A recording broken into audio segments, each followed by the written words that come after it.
Hi hello welcome to Pragathi entertainment channel. నేను మీ శ్రావ్య.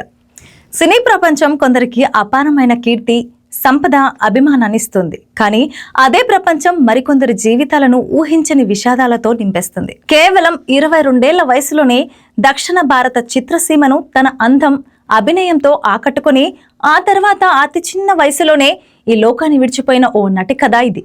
ఆమె ఫటాఫట్ జయలక్ష్మి. అసలు పేరు నీరజారెడ్డి. 1958 నవంబర్ చెన్నైలో జన్మించిన జయలక్ష్మి సినీ నేపథ్యం ఉన్న కుటుంబంలో పెరిగారు. ఆమె తండ్రి Dasharatha Ramireddy co director, dubbing artist గా పనిచేసేవారు. తండ్రి ప్రోత్సాహంతో చిన్న వయసులోనే డబ్బింగ్ ఆర్టిస్ట్ గా కెరీర్ ప్రారంభించిన జయలక్ష్మికి మహానటి వాణశ్రీ సహకారంతో 2 అమ్మాయిలు చిత్రంలో నటించే అవకాశం వచ్చింది. ఆ తర్వాత ప్రముఖ దర్శకుడు కె బాలచందర్ దృష్టిలో పడడంతో ఆమె జీవితం పూర్తిగా మారిపోయింది. బాలచందర్ దర్శకత్వంలో వచ్చిన ఒక చిత్రంలో ఫటాఫట్ అనే పదాన్ని ఆమె చెప్పిన తీరు ప్రేక్షకులను విపరీతంగా ఆకట్టుకుంది. అప్పటి నుంచి ఆమె పేరుకు ముందు ఫటాఫట్ అనే బిరుదు శాశ్వతంగా చేరిపోయింది. తెలుగు, తమిళం, కన్నడ, మలయాళ భాషల్లో దాదాపు 70 చిత్రాల్లో నటించి తనకంటూ ప్రత్యేక గుర్తింపు సంపాదించారు.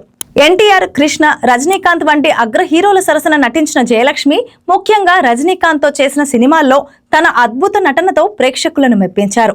ముల్లు మలరం, అరడి రుందు, అరబతు వరై వంటి చిత్రాల్లో ఆమె నటనకు రజనీకాంత్ స్వయంగా ప్రశంసలు కురిపించారు.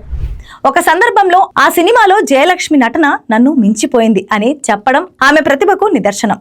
అయితే కెరీర్ అత్యున్నత స్థాయిలో ఉన్న సమయంలో ఆమె జీవితంలో ప్రేమ రూపంలో ఒక తుఫాన్ వచ్చి పడింది. తమిళనాడు మాజీ ముఖ్యమంత్రి నటుడు ఎంజీఆర్ కుటుంబానికి చెందిన సుకుమారన్తో ప్రేమలో పడిన జయలక్ష్మి అతనిని పూర్తిగా నమ్మారు. కానీ అప్పటికే సుకుమారన్ కు వివాహం కావడం, పిల్లలు ఉండటం ఆమె జీవితాన్ని ఊహించని మలుపు తిప్పింది. సుకుమారన్ను పెళ్లి చేసుకోవాలనుకుంటే సినిమాలు వదిలేయాలని అతను షరతు పెట్టడంతో తన విజయవంతమైన సినీ కెరీర్ కు జయలక్ష్మి స్వస్తి పలికారు. కానీ ఆమె చేసిన ఆ త్యాగానికి ప్రతిఫలం దక్కలేదు. పెళ్లి హామీ ఇవ్వకుండా అనుమానాలతో, మానసిక వేధింపులతో ఆమె జీవితాన్ని నరకంగా మార్చాడని చెప్తారు. ప్రేమగా ప్రారంభమైన బంధం క్రమంగా బాధగా మారింది. నమ్మిన వ్యక్తి నుంచే ఎదురైన నిరాశ, అవమానాలు, మానసిక వేదనలు తట్టుకోలేక జయలక్ష్మి తీవ్ర నిరాశకు గురయ్యారు.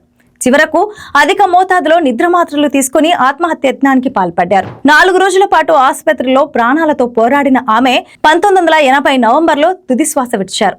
అప్పటికే ఆమె వయసు కేవలం 22 సంవత్సరాలు మాత్రమే. ఒకవైపు అద్భుతమైన నటన ప్రతిభ, మరోవైపు కోట్లాది అభిమానుల ప్రేమ.